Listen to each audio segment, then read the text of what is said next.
នៅក្នុងចិត្តច្រើននឹងចុំនិយាយចេញខ្លាំងអើយបា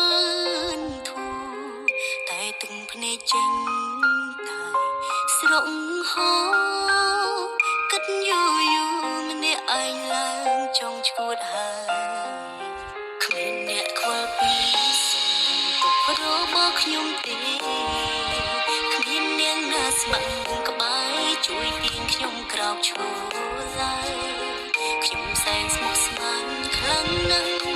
ចង់ស្ទះខួរស្លាប់ទៅហើយចង់ទាញពេលអើយត្រឡប់ទៅជាកុមារអាយុកាន់តែច្រើនសុំពេលកាន់តែធំទុំសាប្រមួយផ្ដុំបង្កើតជាបញ្ហា